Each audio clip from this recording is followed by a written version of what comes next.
Father, we speak peace right now. We speak peace right now over our hearts, over our lives, over the nation, over worry, over fear, over the attacks of the enemy. He said, peace be still. Every rain is storm. Peace be still. Peace be still. We speak peace. We speak peace. We speak peace in the marriage.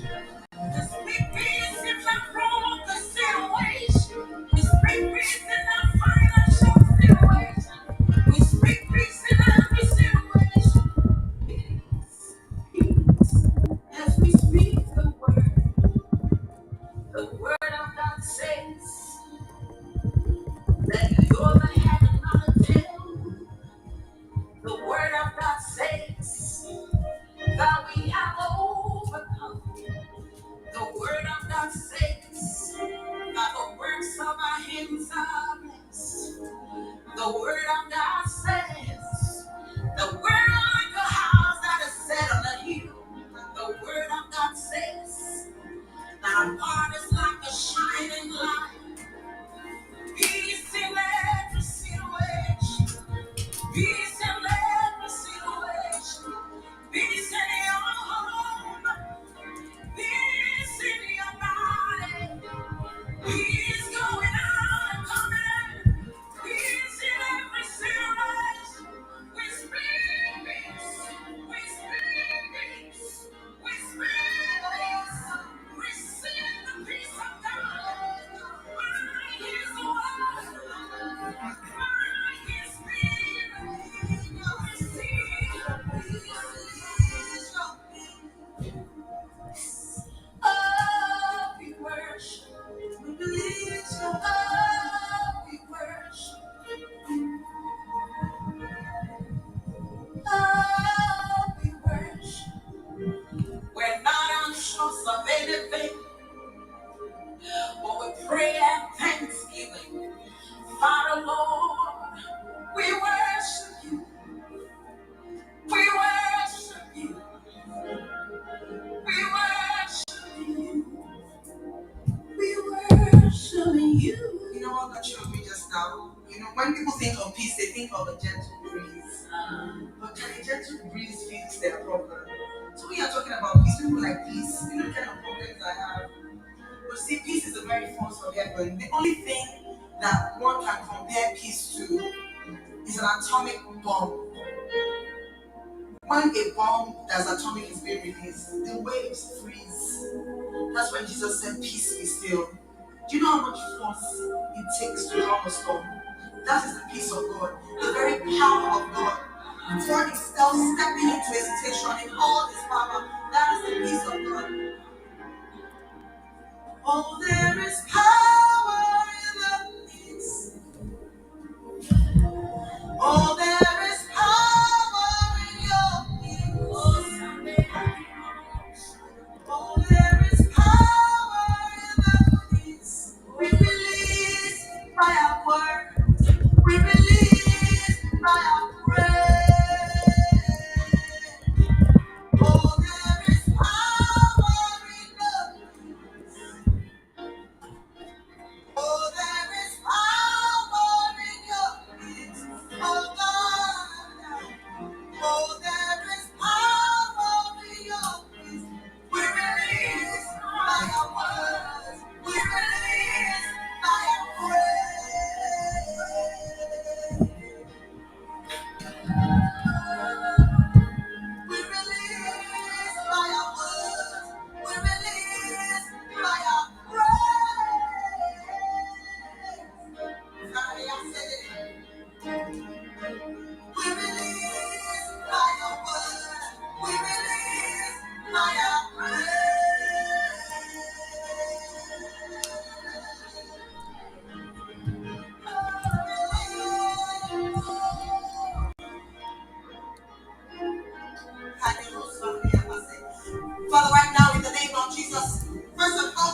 God is more powerful than chaos. The peace of God is more powerful than trouble. The peace of God can calm every kind of storm. Every kind of storm. Release the peace of God right now. Over our marriages, over our children, over the nation, over everything. Ooh, we release. Do not be afraid, for He's won the victory. That is peace. Do not be afraid, for He's won the victory. Oh, that is peace. Peace in every situation. He has won the victory. That is peace. That is peace. That is peace. That is peace.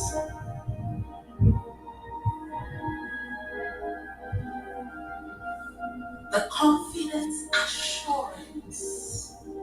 That's what the Bible says. The confidence, assurance.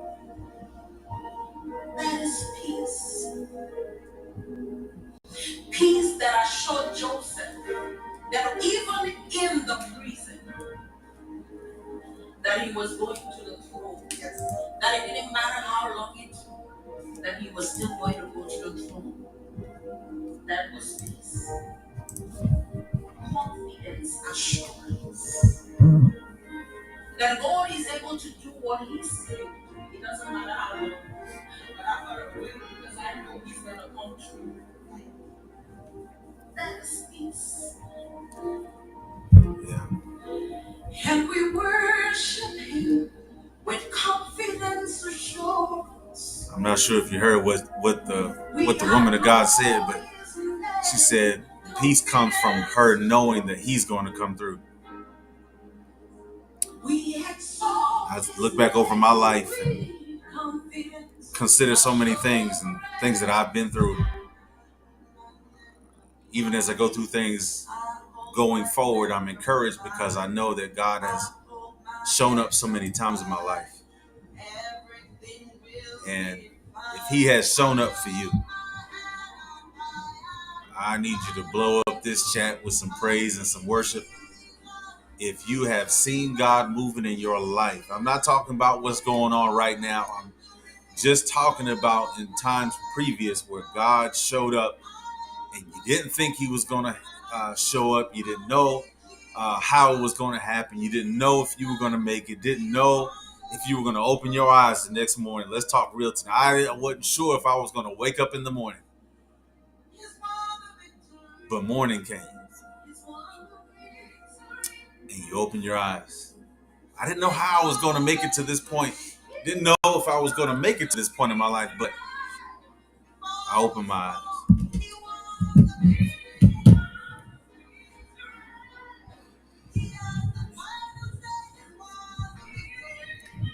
Come on, let God hear your praise. Let God hear your worship.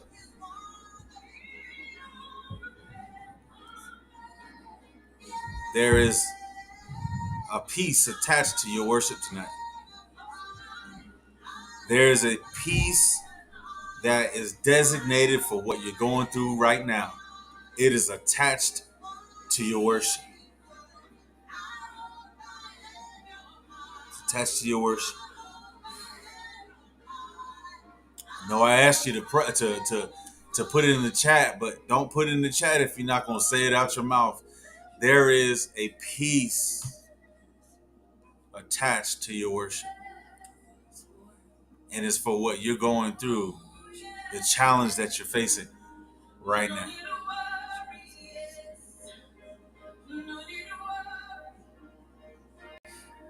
Come on, it's attached to your worship.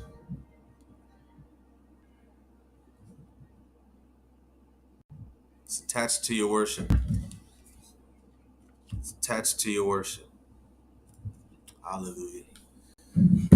We thank God for you all on tonight, for being with us, for our Bible study. Maximizing Life Family Worship Center is our Bible study, our normal, regular um, Bible study night. We call it Lifewire. Um, and again, this is our Wednesday night Bible study.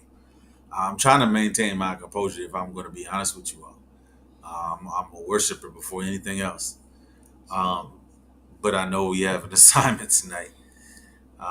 Otherwise, I'd probably be maybe on the floor here somewhere, or crying or something.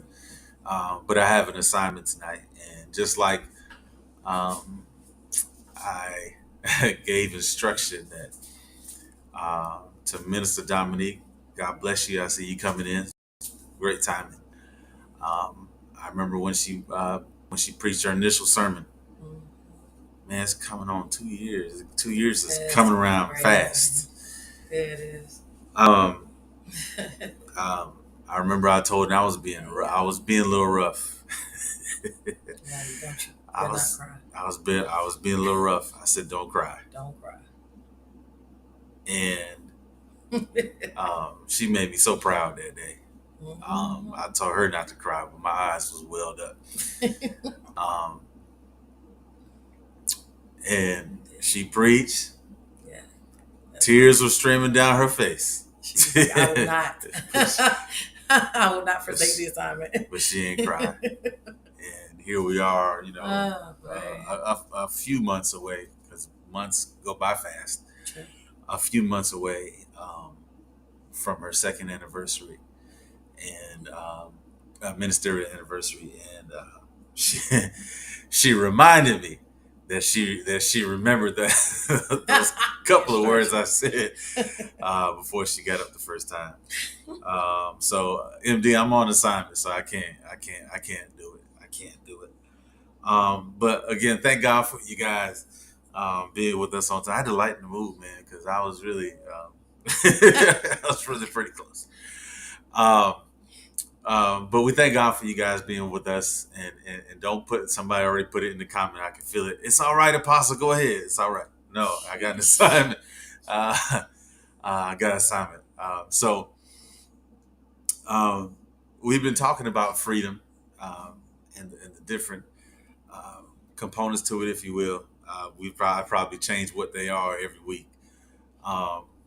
But we've been talking about for a certain length of time, about the freedom to rebuild. And I want to kind of start there instead of doing all that other stuff, because you can catch any of our other Wednesday night Bible studies. So we've been talking about the freedom to rebuild, and this freedom, if we're going to be honest, we looked at Isaiah 61, and in Isaiah 61, you can go back and look at it. We'll look at other scriptures tonight, but you can go back and look at Isaiah 61 for those of us who those of you all might be catching us for the first time or second time or whatever.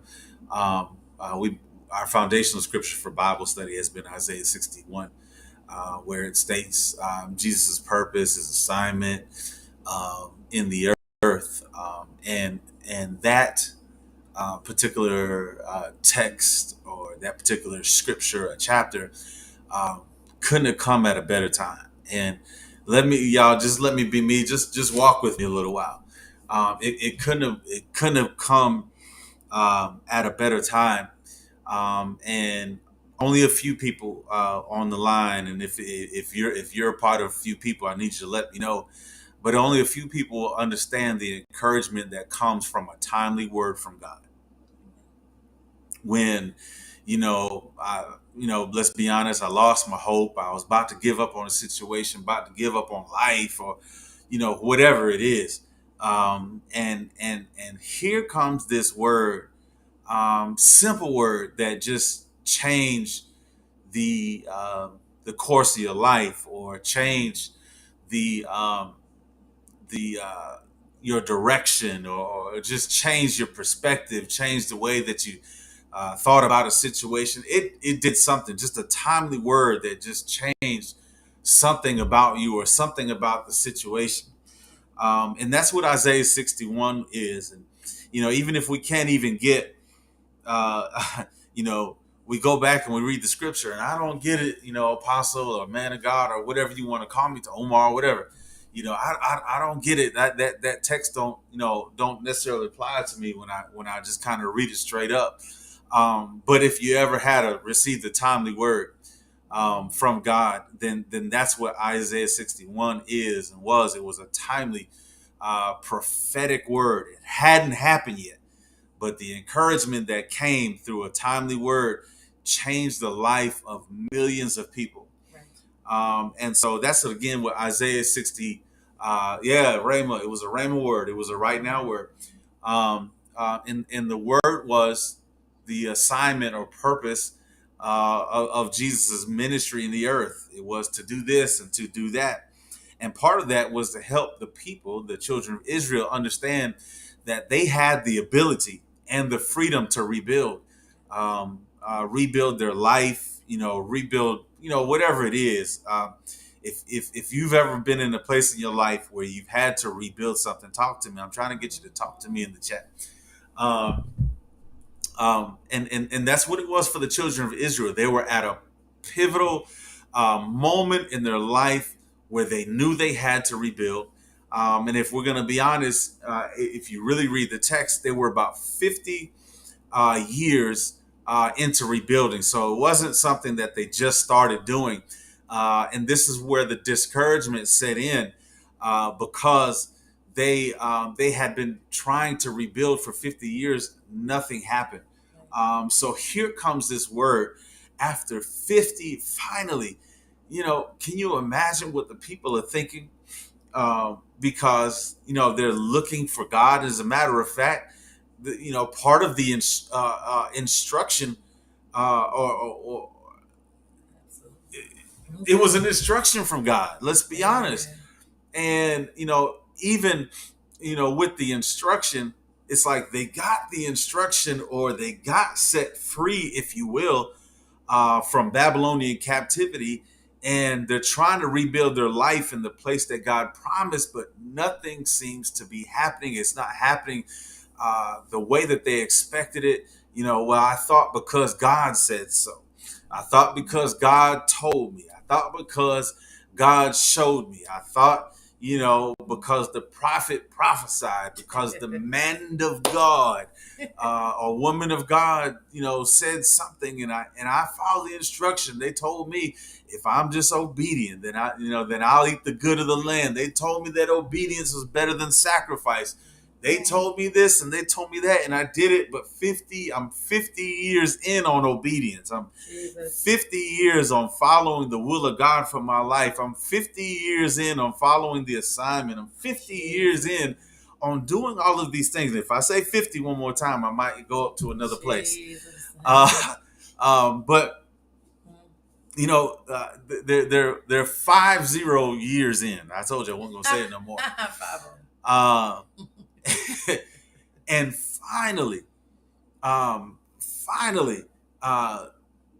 they get an encouraging word, and it changed them for the better. And again, it was to let them know that they had the freedom to rebuild. Again, they're trying, nothing's happening. Maybe I'm not supposed to build, but no, the word comes, and the word comes to encourage them, let them know, no, you're free to build, but we got to do something. We got to change the way that you're building, because they had spent 70 years helping the Babylonians build their empire, but they helped the Babylonians do it their way, right? And in the process of helping the Babylonians do it their way, they assumed because the Babylonians were successful in how they built their empire, that if we just do this, and somebody's like, that don't make sense. But in the church, we say, well, God is no respecter of person. Right. If he does it for one, he'll do it for another. So if I just do what I seen so and so do, then it's going to work for me. And can I help somebody understand something? That's not all the way true. Right.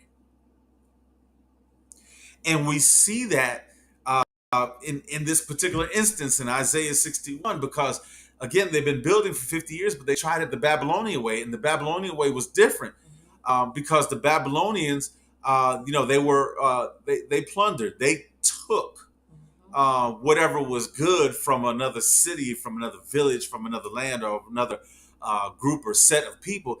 They took that stuff and they made it their own, and that worked for the Babylonians.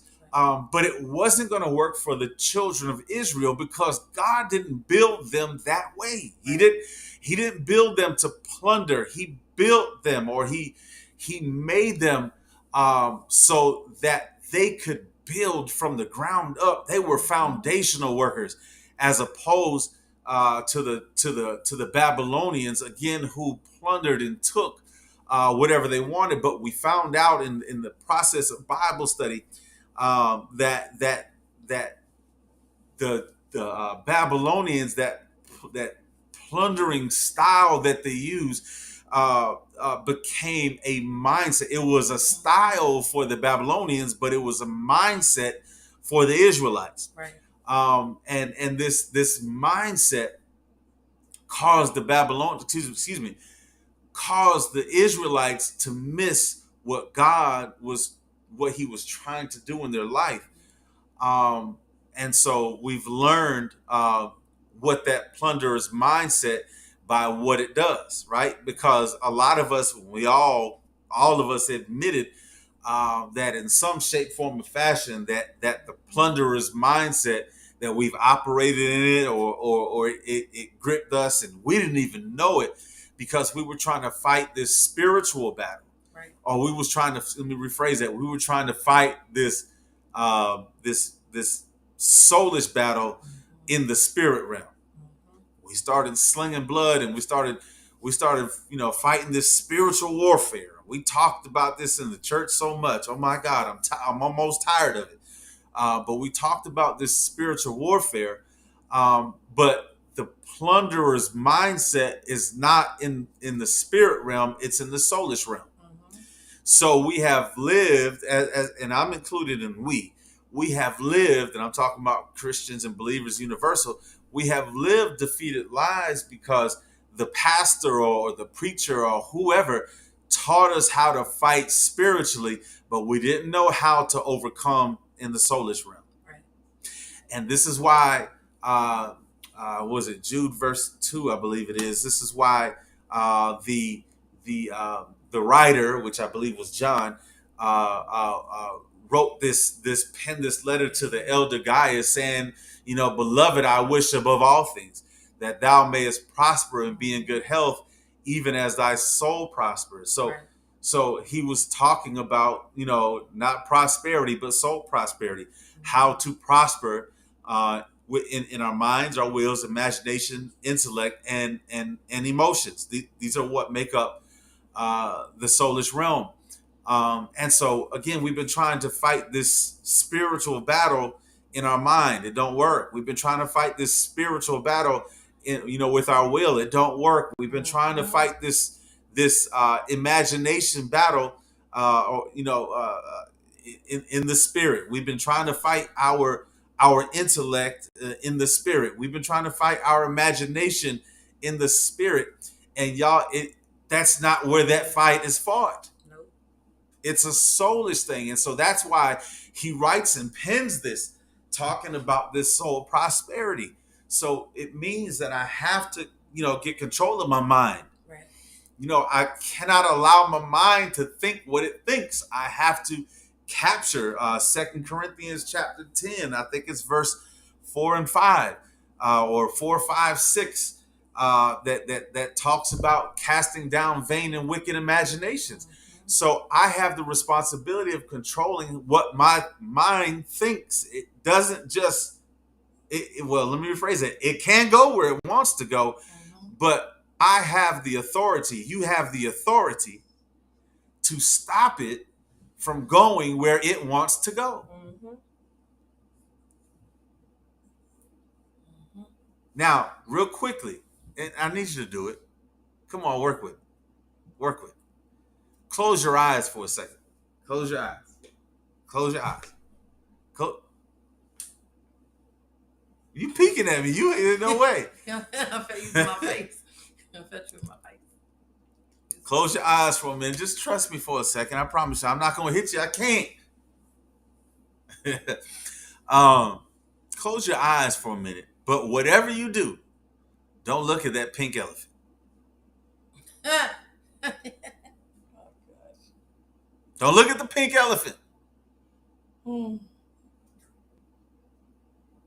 Yeah.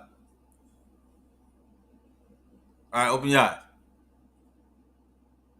How many of y'all looked at that pink elephant? That's right there. Where is it? Oh, it's over there. That's right there. How many talk to me? How many of y'all look? Now I told you keep your eyes closed, but how many of y'all looked and seen that pink elephant? Talk to me.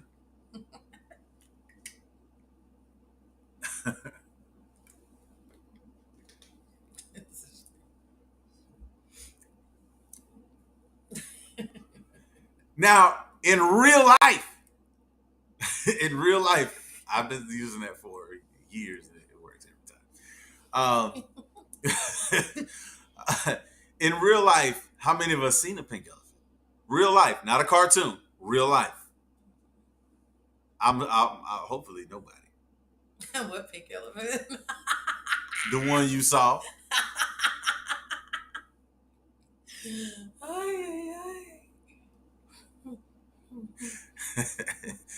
But for those of you who've seen the pink elephant in your head,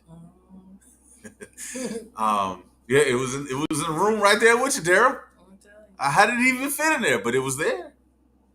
And since she said don't look at it. Exactly. But that's the whole thing. Yeah. We used our imagination. You know, we to a certain degree we controlled our mind. We told our mind what okay. Mari. All right. Yeah, all right. So boy. There's not one in existence, maybe a cartoon, I don't know. But you see how that is. My mind can go, to wherever I can control it. You can control it. Just like Mari, she didn't see it. There you go, the air quotes. She didn't see it. And but we have that kind of control. Now, whether we choose to exercise it, that's a whole different story. It's a whole different story. That's it. Sing, girl. Just my imagination running away from me. Or we can take a little up to date, maybe to the 90s anyway, and say my mind is playing tricks on me. Dun, dun, dun, dun, dun, I knew she was gonna do it.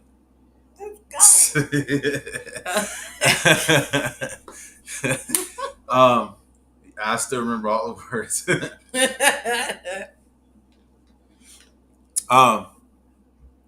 So that right there, Latasha, you don't know nothing about it. Nail one of them. Nail one of them. You only know who sang song. Nail one of them. Been saved all her life. But we have that type of power. Yeah.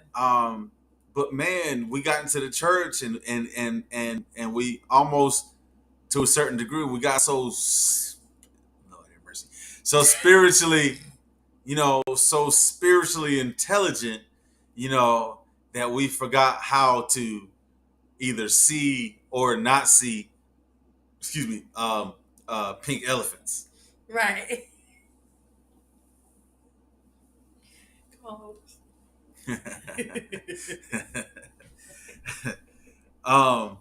So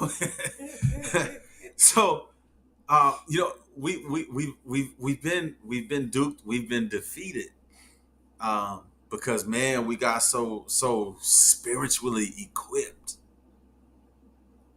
that that we that we missed it in the soulish realm.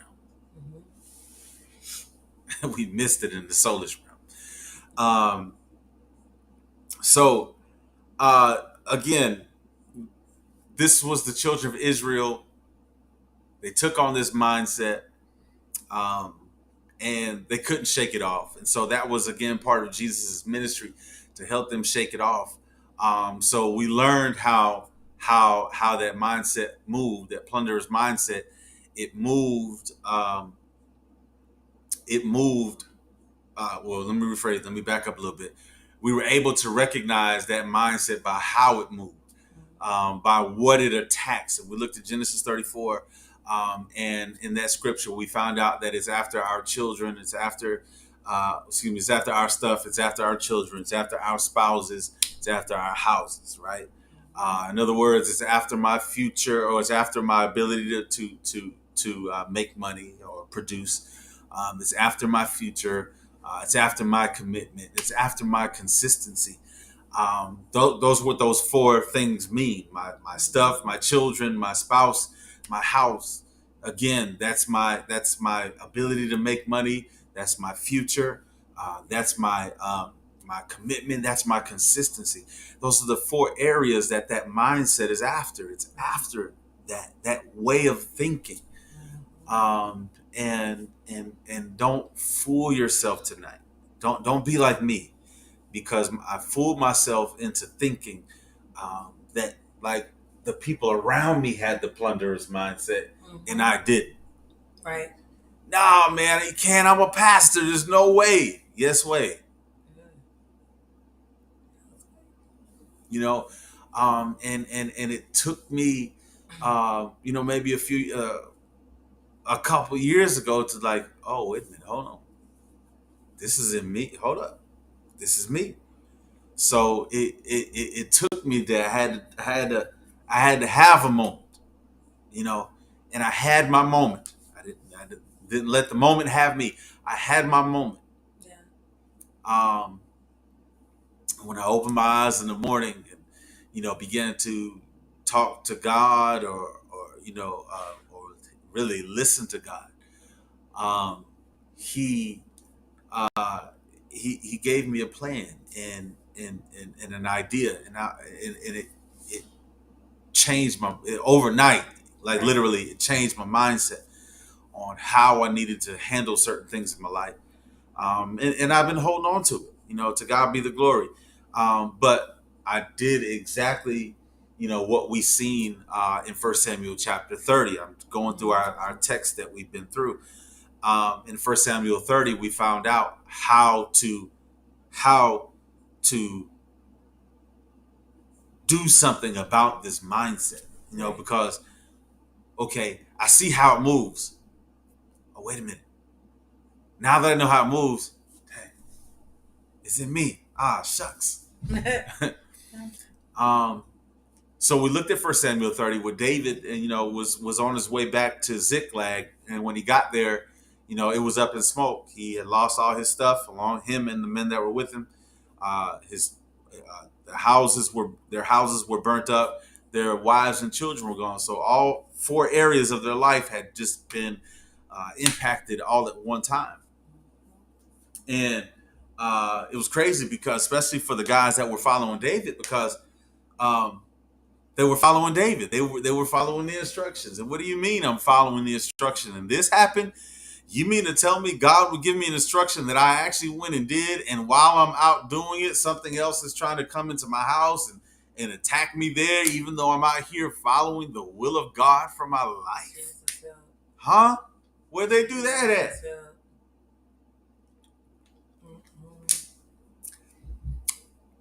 So, so he shows us. He asked God a question. Shall I pursue? And God answered. He said, "Well, I want you to pursue, and I want you to recover, Right. because the pursuit is not enough. Mm-hmm. It just Pursuing.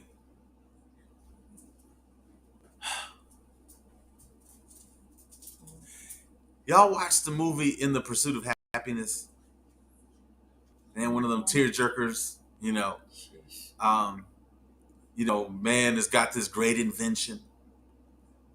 Will Smith, he has this great invention.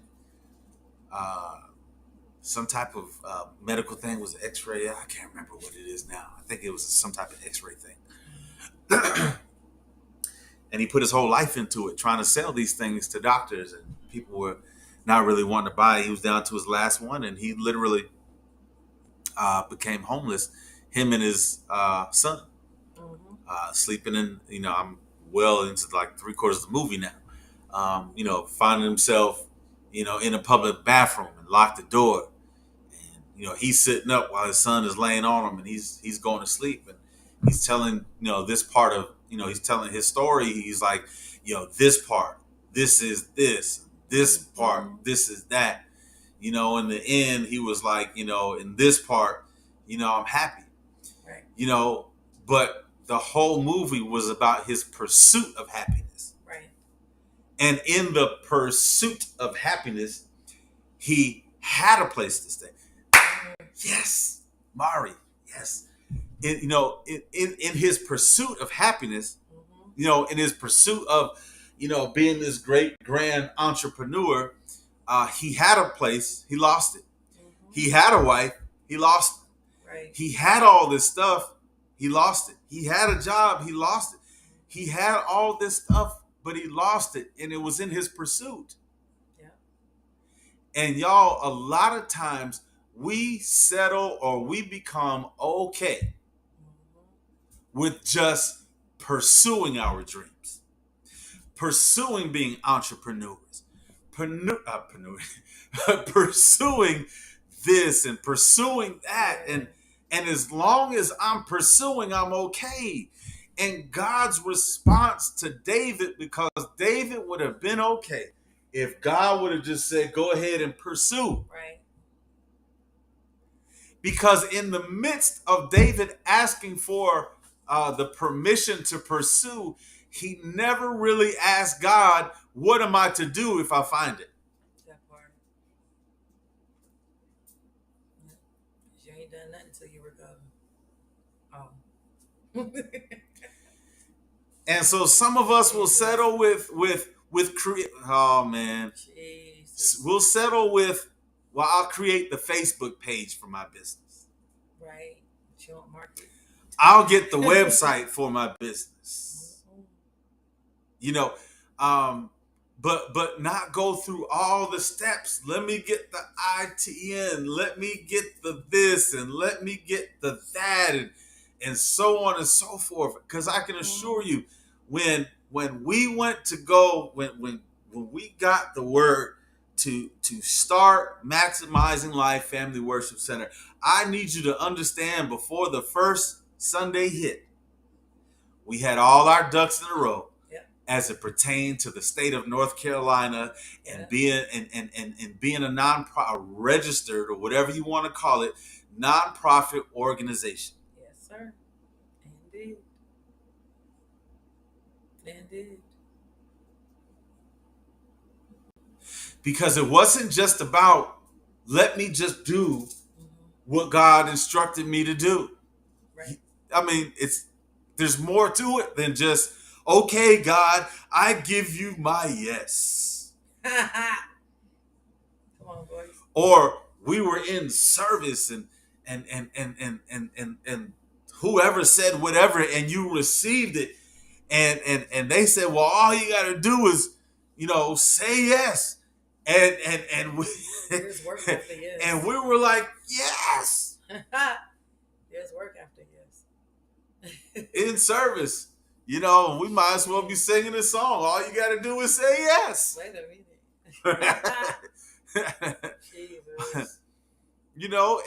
And listen, if you just gave God yes, and I'm pointing up, I ain't pointing at you.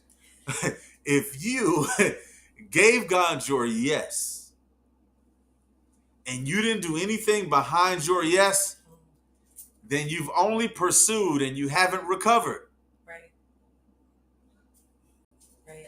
And we're looking for the benefit of yes,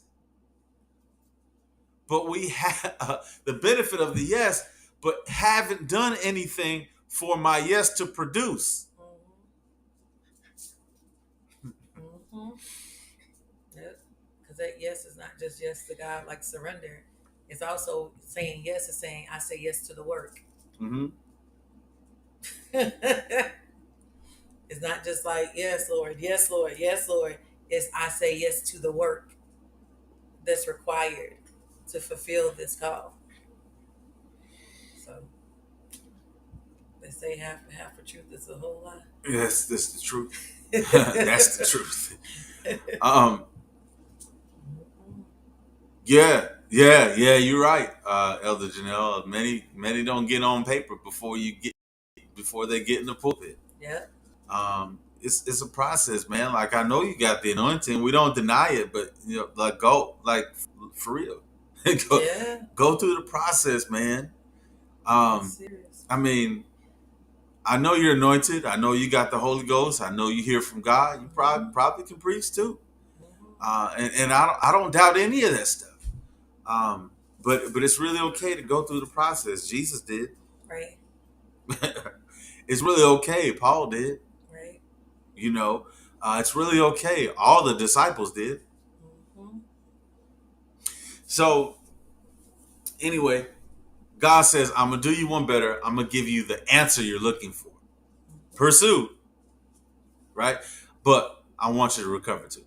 So in this pursuit and recovery, we found out how to, excuse me, do something with this plunderer's mindset, and that was that we have to seek it out, and that's what he did when he asked God for permission to pursue. So he sought it out. He didn't wait for that mindset to manifest in him.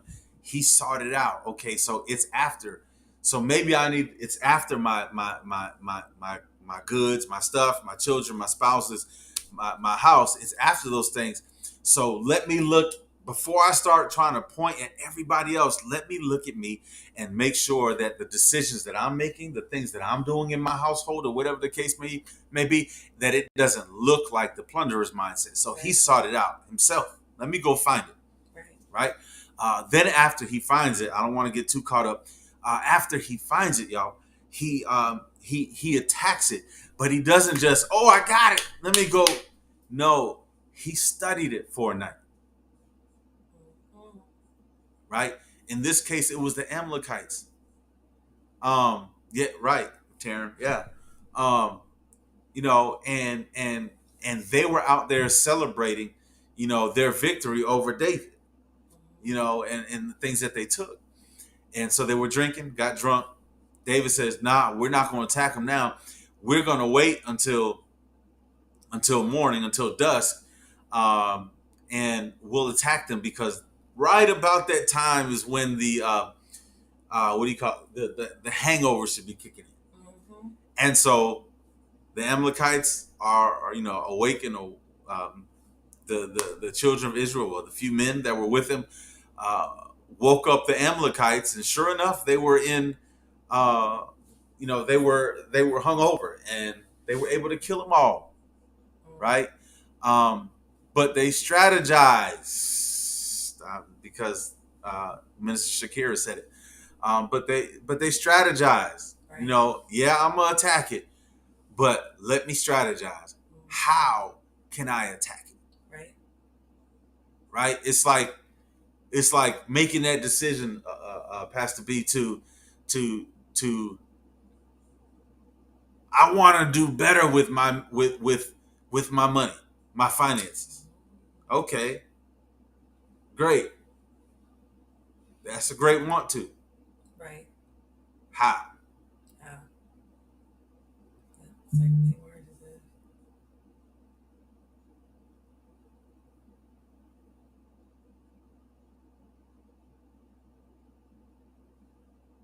Right, and it's so true. Um,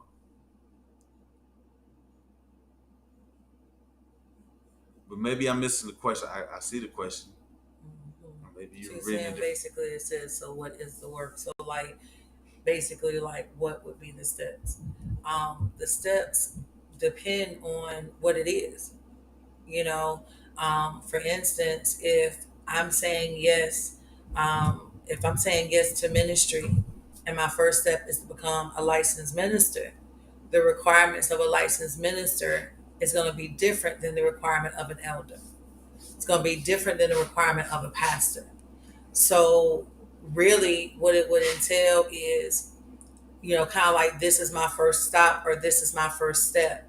Now, what is the work required to fulfill this step?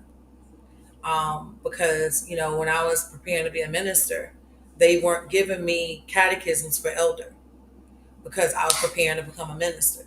So I was working towards the steps of fulfilling that. And then once I fulfilled that, and was in that role actively for about almost a year, 11 months. Then they said, it's time.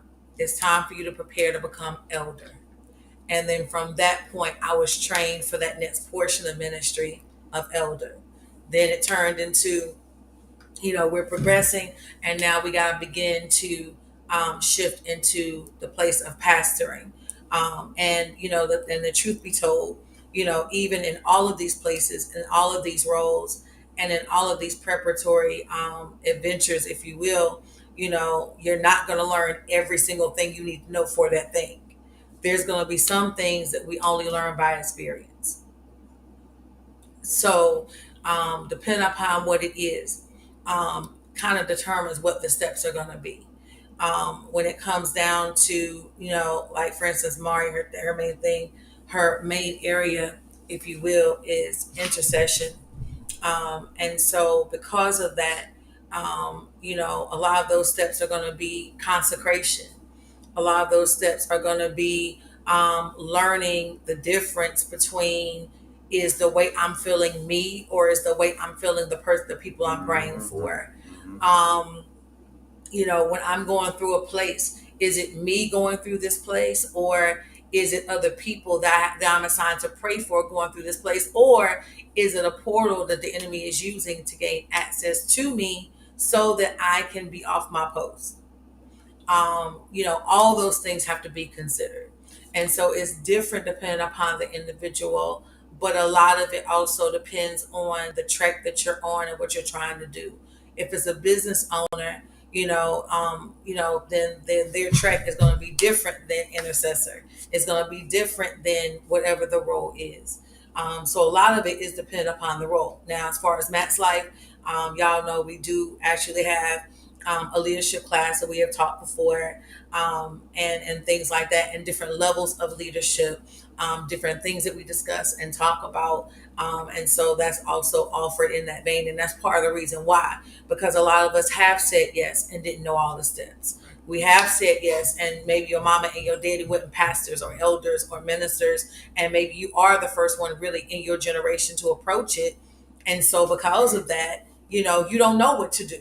I'm with you. Like I didn't know what to do, right? I'm just out here following God. And so when we're out here following God, if we don't know, if we don't have the proper training, then yeah, we are prone to make mistakes. Even if you had all the training, Right. you could still make a mistake. Right. So yeah. Just not piggybacking, but just kind of adding, because I can recall, especially with intercession. Man, there's like literally not anything I haven't done in church, like for real, for real.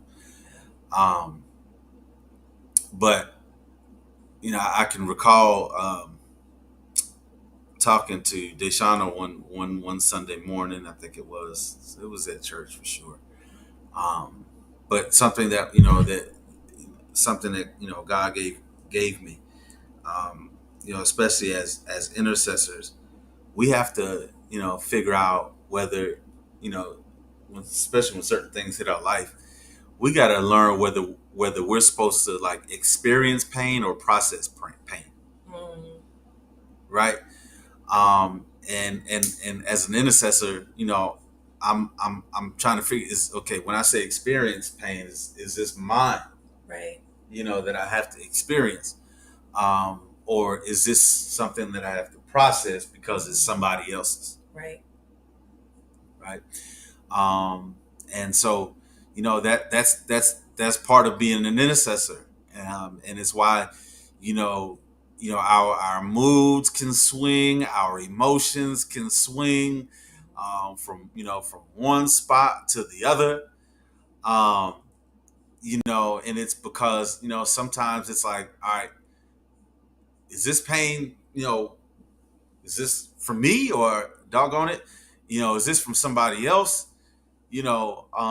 And again, do I need to process this in prayer, or do I need to experience this? I know they say experience is the best teacher. That's what they say. Right. But there are some experiences that we have to have, Right. because it's the way that God gets us. It's like Joseph had to experience the pit, right? Because the pit, got him, into the palace. But then the palace, he needed that experience because it got him into the prison, Right. right? But then he needed the experience of the prison, because it was going to get him, to not just being in the palace, but essentially having his own palace and his own say so. Right. And so he needed that experience, as opposed to, say, a guy like Lot, who was found at the gate, or at the front of Sodom and Gomorrah, and he was there because he was an intercessor, and he was literally trying to keep these people, afloat. But God and his, and he had enough of it, Right. right? And so what happens? God allows for him essentially to process these things in prayer. But all right, they're not changing. Yeah. Get out, Yeah. right? So it's like Joseph had to experience some things, um, but Lot had to process some things. And as intercessors, we have the daunting task of figuring out which one is which. Yeah. Just piggybacking off of Prophet B, right there, and something that she said. So again, um, so they strategically attack it after. All right, I see it. Let me attack. I'm talking about that mindset. Once they attack it, it wasn't good enough to, slap it. No, I gotta kill it. I gotta stop thinking like this. I have to stop making decisions that are negatively impacting the way that I make money. Right. I gotta stop making decisions that are negatively impacting my future. Right. And sometimes, y'all, just for a little bit of relief, we we'll make a decision for now, but it impacts later, negatively. And so I got to make that decision where I'm gonna stop making decisions that are going to negatively impact my spouse. Absolutely. It might benefit you, but it doesn't benefit your spouse. How does that work? Right. Right. I gotta stop making decisions that are going to negatively impact my house. Right. And so part of killing it requires me asking myself some questions. We're supposed to be in another place, but here we are. It requires, I done got my pen, y'all done got me in teacher mode. But it's going to require me asking myself questions and getting answers. Y'all stop asking yourself questions and moving on before you can get the answer, because you're afraid of the answer you're going to give yourself. Jesus help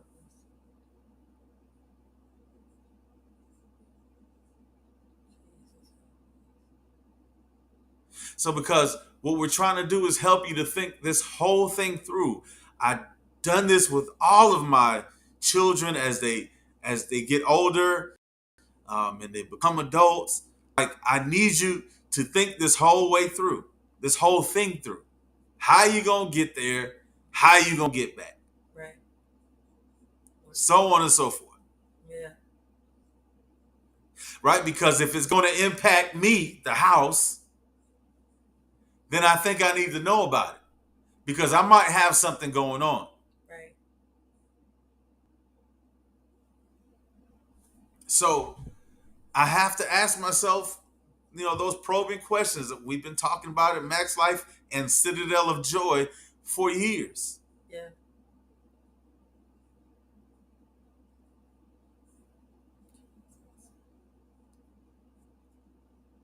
Yes, we started 2 churches. Yeah.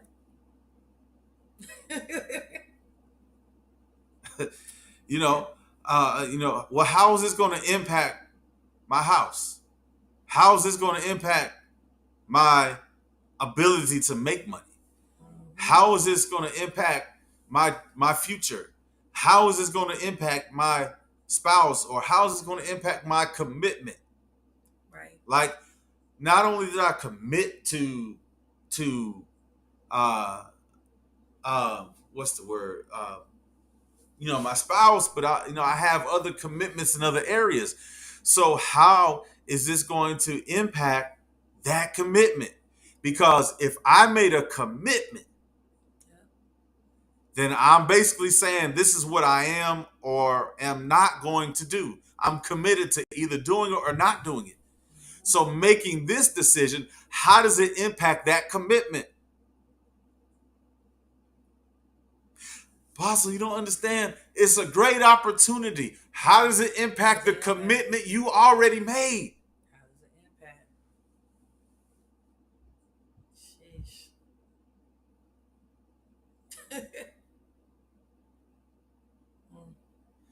And it's how I learned how to be committed to God.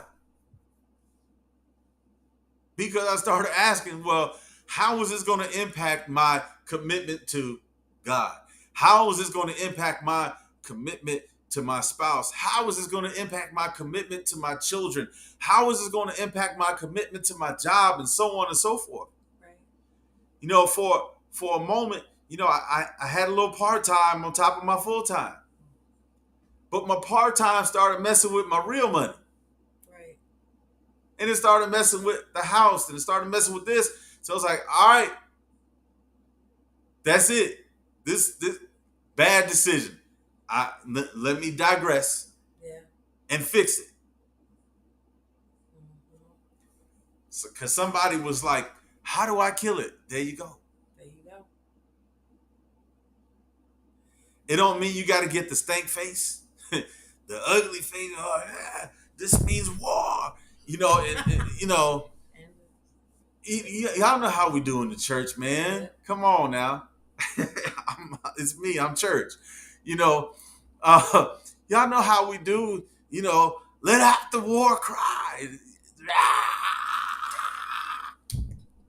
This means war. Ooh,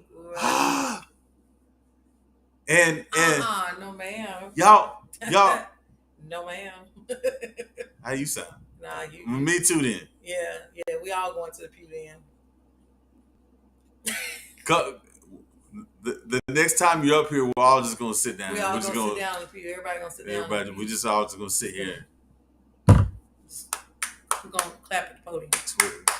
Twiddle our little little thumbs. No, ma'am. Absolutely not.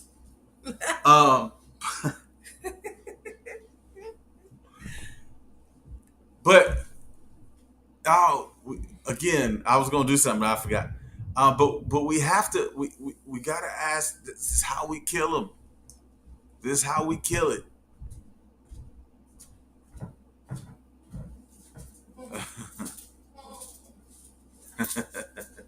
Well, Daryl said he gonna stand up then, doggone. He said, I'm already sitting. Nah, stand up.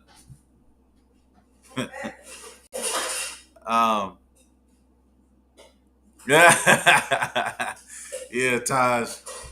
Um, Let me see your stank face, Taj. um, I completely forgot what it was. But yo, like, if we gonna kill it, let's do it. Yo, let's do it. Um, so I really, because this kind of tough, man.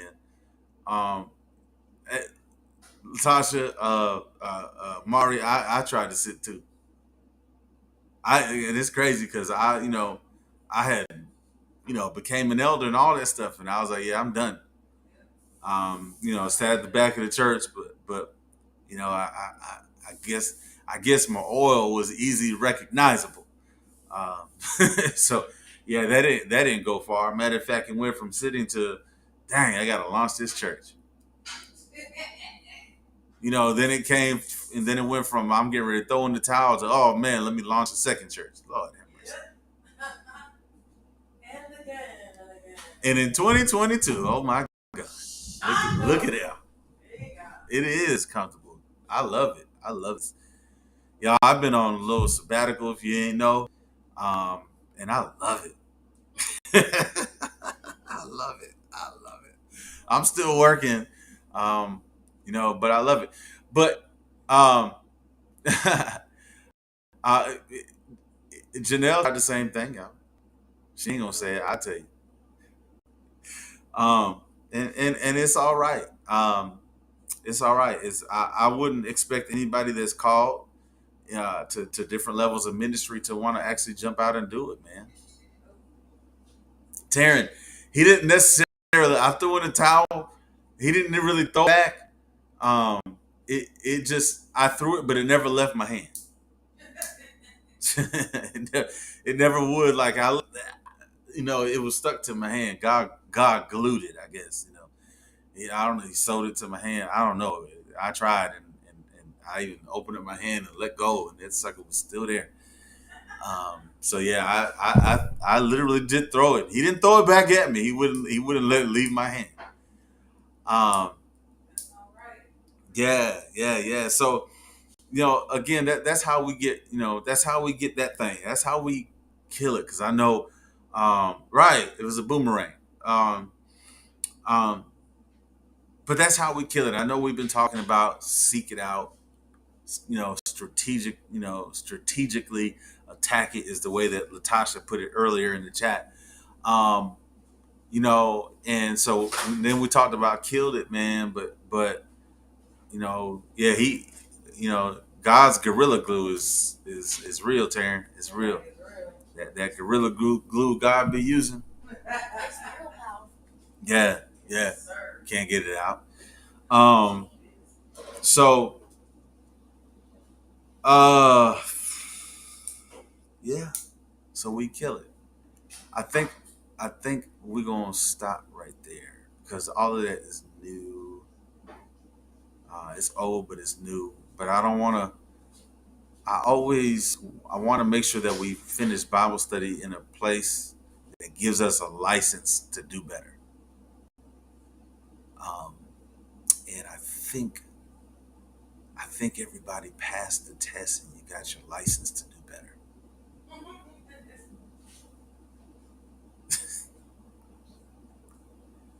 I think we got our license to do better. And y'all know what we did after we got our license? Tell me what you did. Tell me what you did after you got your license.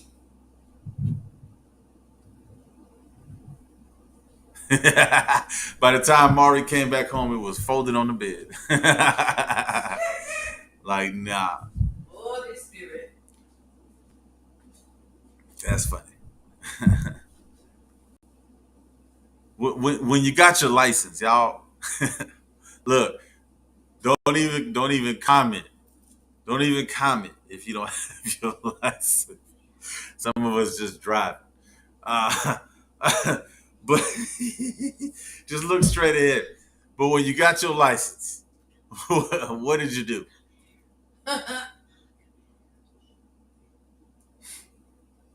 Come on, talk to me. I know we got a little bit of a time delay, but once you got your license, what did you do after you got your license?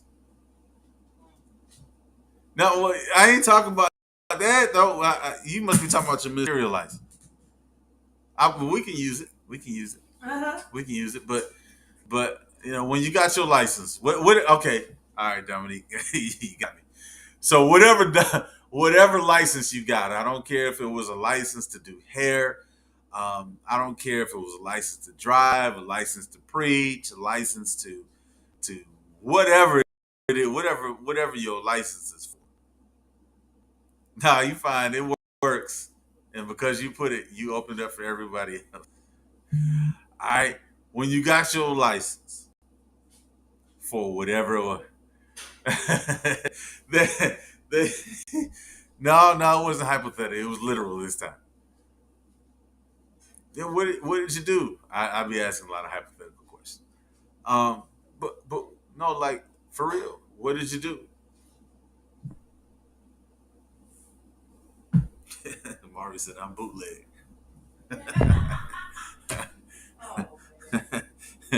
But when you bootleg, you ride.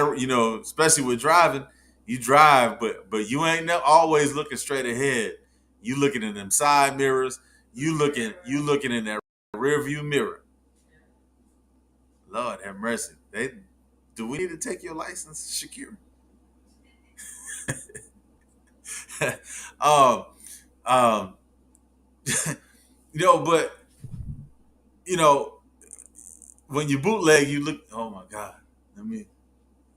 I'm looking around, because I don't want to get pulled over. But when we got our license, what did we do? We drove. You might have pulled up with your parents. If you went way back when. Um, and after you got your license, most of us drove back home. You know what I mean? We immediately started driving, right? Dominique, you immediately started preaching. Lord have mercy. Dominique says she hit a mailbox. She said what? She hit a mailbox. Oh. Hours after getting her license.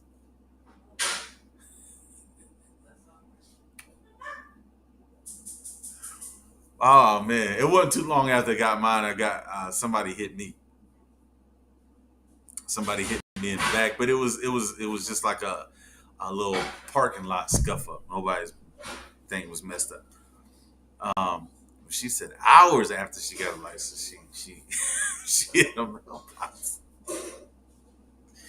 Lord Jesus, right? But we started driving after we hit. I'm sorry, after we got our license, we started practicing. What we got licensed for. No, you should never ride together, Shakira and MD. I forbid you to ride together. Shakira, Minister Shakira and Minister Dominique, I'm sorry, I'm reaching for the wrong thing. They both had some scuff ups. I can't see it now. They both had some scuff ups. um, hey, I started driving when I was 13. Yeah, no license at all, leaning. Um, so I was very experienced by the time. Look, Massachusetts, you couldn't even get your license till you was like 17 and a half. So when I moved down here, or a permit, so when we moved down to North Carolina, uh, they told me at 15, you can get your permit. What? Say less. I'm there. Anyway, I'm rambling. But we got our license. We started driving. It's something about the confidence you have uh, when you got your license. Even if they pulled me over, your tag is good, your license is good, your insurance is good, so on and so forth. Oh man, it's a different level of confidence you ride with, knowing all your stuff is straight. I'm telling you, if you ain't got it, go do it. Don't comment, right?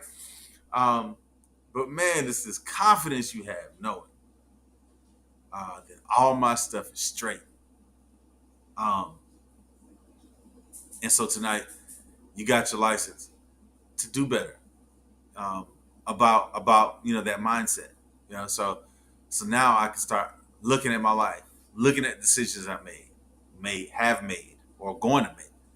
How is this going to impact my, again, going back to that mindset? How is this, because I'm trying to kill it? How is this going to impact my ability to make money? How is this, or produce? How is this going to impact my ability, or impact my future? How is this going to impact my, how is this going to impact my commitment, my spouse? How is this going to impact my house, or my consistency? If this going to knock me off my consistent track, maybe I don't need to do it. Right. So there's your license. Now, yeah, you are. Thank you, Taryn. We're responsible for what we do with this word. You're responsible for it. You know it now. You got it. I made you laugh. That was the seal. And that was the seal. So take this word, take this license, um, and let's start killing that plundering or plunderer's mindset that's within us. So I'm gonna seek it out. I'm going to strategically attack it, and I'm gonna kill it. I'm gonna find out what's been hitting those areas of my life, my consistency, my commitment, my future, my ability to produce. What's been impacting those things? Now, how do I get rid of it? So I'm done, y'all. I thank God for you guys. I don't want to hold Deshonda's night too long, because it's her birthday. It's her 24th birthday, and she's probably turning up right now in a room. Be trying to be quiet while we in Bible study. But we're gonna end this live. Y'all make sure, if you hadn't, wish her a happy birthday. It's her birthday. She's 24. I told her yesterday, not today, yesterday. I got toenails older than me. Oh my God, you said I say it on social media because she was like, I'm a quarter century. I'm 24. Oh my God. Stop. But happy birthday. We love you guys. We thank God for all of you all for being with us on the chat, or being on the live with us tonight. Uh, Deshauna also, it's a birthday, and she was in Bible study. So we thank God for all of you all being with us. I'm just trying to change things here, and so I'm gonna put this on the screen there for you, because I want to invite you to any one of our services. We have service on Sundays at 9:13. Not a typo. It is 9:13. It is it has its reference with Amos 9:13. So Sundays at 9:13. Wednesdays, as you are here on tonight, Wednesdays at 7 o'clock p.m. However you're watching it, will work just fine. If you're on Facebook, you can watch us you can go like our page, Maximizing Life Family Worship Center, home of the Max Life Church is the entire name of our Facebook page.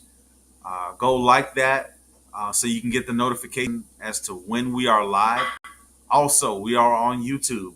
There is a few people that were on YouTube. I see Daryl was on YouTube. Taryn, Shakira, the Hunters were on YouTube. I might have missed somebody else, but I'm not sure. Everybody else was on Facebook, and that's why we put the comments on the screen now, so everybody can see who's commenting. But you can catch us on either one of those, any one of those platforms on Sundays and on Wednesdays. So be our guest Sunday and Thursday. We're strictly virtual on Wednesday, but we are in person and virtual on Sundays. You can find us there on your screen, 2902 East Market Street, Greensboro, North Carolina. Also, we're on the radio on Saturdays, between 5 p.m. and 6 p.m. 5 p.m. and 6 p.m. Elder Janelle, she said she's on both. I know I have been on the big screen, on somebody's big screen before, the Tisdales, if I'm not mistaken. If you got me on your TV, let me know. If you got me on your TV, let me know. Um, but the bachelornews.airtime.pro, again, that's how you can catch us on the radio on Saturdays between the hours of 5 p.m. and 6 p.m. And then on Sunday mornings from 7 a.m. to 8 a.m. And that broadcast is called The Life Cafe. Somebody tell my mom I made it to Elder Janelle's TV and the Tisdale's TV. Um, and Deshauna got us on the TV in my own house. Look at God. Sometimes I'm up on hours, but it timed out. So it'd be weird if you ever see me looking that way. It's because I'm looking at myself on the screen. But again, catch us on any one of the streams, if you will, the lives, the radio broadcasts that we just talked about. If this has been a blessing to you, I'm on Taryn's big screen too. If this has been a blessing to you and you want to be a blessing back to the kingdom of God, you can. There is a link tree that you can type in. There you can also, it'll show you how you can sow um, using that link there on your screen. Or the Cash App is $MaxLife, MaxLife. If this has been a blessing to you and you feel the need to sow, please do. And you can use, again, that link, or you can sow via Cash App, again, $MaxLife, MaxLife. Till we see you again, don't forget to live your max life. We love you. God bless you. And you have a phenomenal night. Y'all talk to me before you leave. Tell me good night. Tell me goodbye. Tell Deshauna happy birthday. And tell those who've been sitting in the pew next to you on the live, tell them a good night. Love on somebody before you leave the chat.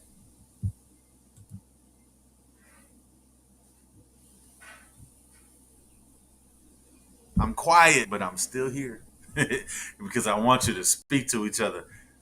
No, you ain't gonna sit in church next to somebody for an hour and some change and not speak to them. Speak to that pew person that's been on the live right next to you.